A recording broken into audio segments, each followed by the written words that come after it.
भगवान की जय। बोलो श्री परमहंस दयाल जी महाराज की जय। गुरुर् ब्रह्मा गुरुर्विष्णु गुरुर्देवो महेश्वरा गुरुर् साक्षात् परब्रह्म तस्मै श्री गुरुवे नमः। ध्यानमूलं गुरुमूर्ति पूजामूलं गुरुपदम् मन्त्रमूलं गुरुर्वाक्यम् मोक्षमूलं गुरुकृपा। वन्दो चरण सरोज गुरु मुदि मंगलयागार। जिहि सेवति नरि होती है भव सागर से पार। गुरु जी के सुमिरन मात्र से नासति विघ्न अनंत। ताके सर्वारंभ में ध्यावत है सब संग।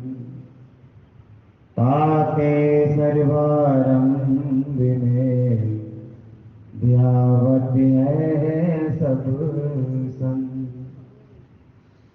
बोल श्री सद्गुरुदेव भगवान की जय। परम आराध्य त्रिलोकीनाथ महाप्रभु मेरी युगल सरकार श्री दादा गुरुदेव भगवान श्री नवीन निवासी भगवान जी के पावन श्री चरणों में कोटि कोटि दंडवत प्रणाम।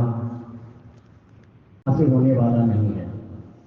हमारे गुरुजन जब हमें उपदेश देते हैं तो हमारा सब कुछ ले लेते हैं, समर्पण करा देते हैं गुरु के चरणों में, सदगुरु के चरणों में कि तन मन और धन ये आप अर्पण कीजिए। जब तक हम अर्पण नहीं करते हैं वो हमें उपदेश नहीं देते हैं, वो तत्व ज्ञान हमें नहीं देते हैं। और जैसे ही हम अपना तन मन और धन जब समर्पण कर देते हैं गुरु के चरणों में, सदगुरु के चरणों में, वो तुरंत ही सदगुरु का नाम, वो तत्व, वो ज्ञान, वो दीक्षा हमें दे करके कृतार्थ कर देते हैं। और आसन क्या जो 4 दिन मिली है उसे व्यर्थ नहीं जाना चाहिए। हम कोशिश करके अमृत बेला में उठ करके ध्यान में बैठे। जो यहाँ आ चुके हैं वो तो बैठे ही बैठे, उठे ही उठे। लेकिन जिनको पता चल गया है कि श्री गुरु दरबार में ध्यान शिविर का कार्यक्रम चल रहा है और संतों का आदेश है, संतों का संदेश है कि 2:30 बजे उठ करके हमें ध्यान में बैठना है। अगर इस भावना को जिस प्रकार से भी आदरणीय संत जी ने कहा कि नये दरबार की परिक्रमा करके और हमने गुरुदेव भगवान को साक्षात दंडवत प्रणाम करना है। हम बैठे यहाँ हैं लेकिन बिल्कुल ऐसा ही लग रहा था कि हम साक्षात वहां पर बैठ करके वहां परिक्रमा कर रहे हैं और दंडवत कर रहे हैं बार बार। ऐसी ही भावना हमारे संदेश के माध्यम से, उपदेश के माध्यम से, जानकारी के माध्यम से अगर हम घर पे भी बैठे हैं तो वो कार्य सिद्ध हो सकता है। बड़ा सुंदर लग रहा था। ऐसे वातावरण में लग नहीं रहा था कि हम बोलने की कोशिश करें, क्योंकि ये पल, ये क्षण, ये बड़े अलौकिक होते हैं। बहुत बोलते हैं, बहुत बोला गया, बहुत सुना गया, पर ऐसा रिजल्ट नहीं आता है। रिजल्ट आता है कि आज हम गाते हैं कि गुरु जी की महिमा रली में गाओ और अभिमान को दूर हटाओ। मुझे लगता है कि गाते तो हम हैं ही हैं, पर अभिमान लगता है इस वातावरण से जाएगा। इस वातावरण से अभिमान जाएगा और प्रेम वापस लौट करके आएगा। और सच बात है, इसी में अपने आप ध्यान लग जाएगा।